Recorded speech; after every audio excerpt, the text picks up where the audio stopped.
no particular reason was given. As at, I think yesterday or even today, unconfirmed reports that about 2 of them were brought back. But what do you think is going on in terms of the image of the presidency now? Because a lot of action is being, people have been fired, things are happening, dollar is dropping.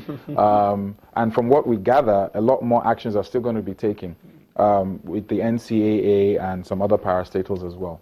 What do you think the body language is saying right now with respect to? Oscar, I'm constrained to start giving credit to acting president. You see, when issues like this comes up, some of us really want to start giving credit to the person in power. But what I'm going to say is, I think that we've been able to. Yoruba has a saying that if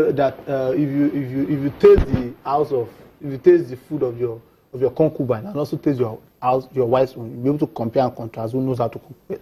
What I'm going to say is, for the acting who said that? No, there's a Yoruba adage. Okay. So what I'm going to say is that I think it has shown clearly that governance is not about passing blame of previous administration or passing blame of what some people could not do. It's about taking action. It's about being decisive, and it's not about photo ops, trying to look cute, holding babies and hugging kids. It shows that it's a very serious assignment. And I will give kudos to the acting president. He has done a wonderful job. I was surprised when he went to the airport, and he didn't. You see, when he was even addressing the camera, he never said, I'm going to fight. He knew what he wanted to do. He didn't block. I didn't need to have a PR on it. And immediately swing into action. It shows that he might probably have been better off than the one we are in power. Okay. There's the school of thought that, the office of the presidency and the person in the presidency, usually the attribution of power is more to the person. And in as much as we do have an acting president, there are those of interest who are basically, will I want to say, keeping in check and balance what happens in the time being. A lot of reports have been going around that, all this is just for face value, and there's only so much that can be done by the acting president. What's your take on that? Well, I know. Okay, let's look at politics on his own. I want to be very pragmatic now. I will agree with those that feel that the acting president actually has constraints of some steps you can take. Left to him, I would have said, I'm not going to quote him now, but I just want to feel. Left to him, I would have said that he would have agreed, or he would have believed to him that the sacked DGs, the NCAA directors are permanently sacked. But all of a sudden, he sacked them, and all of a sudden, 2 were recalled. Reason for that was not given. And also, I believe that this is the power play. There are people in the presidency that controls the presidency, and he would not want to offend them for now. I'm on national TV. There are things I might not want to say, but what I'm going to say is that for you to enjoy that position, you have to dance a bit to the tune of these individuals. Remember, they control this national security also. Okay, good news here. Our president, Muhammadu Buhari, called his special advisor on media and publicity, Femi Adesina, basically saying that he's still resting. They had a conversation. One of the excerpts, according to Femi Adesina, he said, and I quote, at exactly 2:43 p.m. On Saturday, February 25th, my phone rang. Who was at the other end? And then the conversation goes on and on. But the question now is there any need for so much attention on this particular phone call, verification of whether the president is well, is alive or not? Don't you think people should just move past this, and when he gets back, because he does have some level of privacy or right to privacy as well? What I would say is, when you have a government that runs on hypocrisy, that runs on public relation and doesn't really do anything, these are the things you expect. I was not surprised. When I read Femi Adesina's Facebook, I only laughed because I do not personally see the importance for you to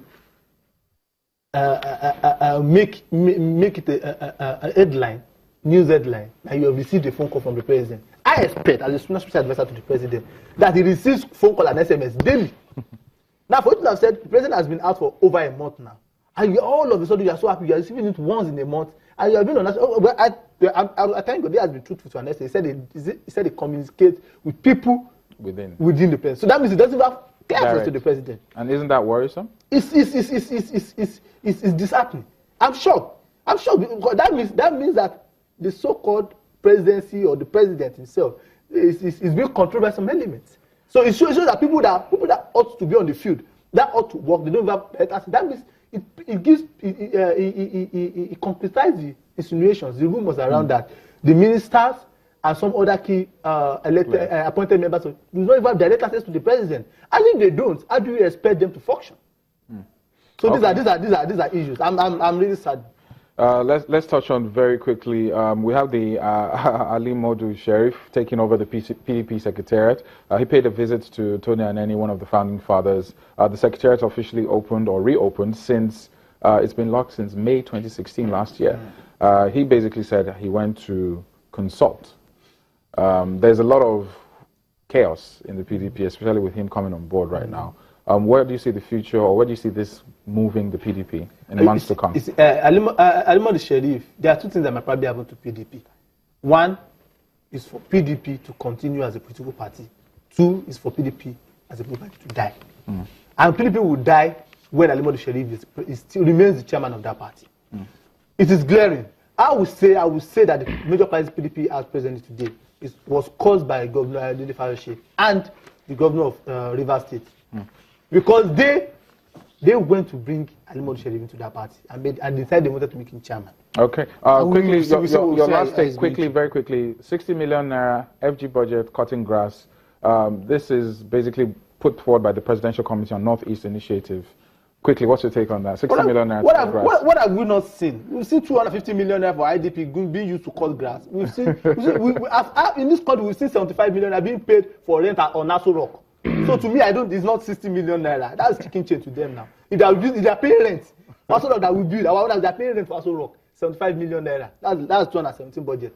And you're asking me, that much is 60 million. That one is for guests. Thank God we cut our grass. Thank God we cut our grass. Baladale, thank you very much for joining. It's a pleasure. We'll be back on the final lap on Rubbin Minds. The conversation is still continuing online. # Rubbin Minds. It's the Big Brother house in question. A lot of issues have been on display. We have one of the housemates, or former housemates, joining me in the studio after this break, right here on Rubbin Minds. Stick around. Just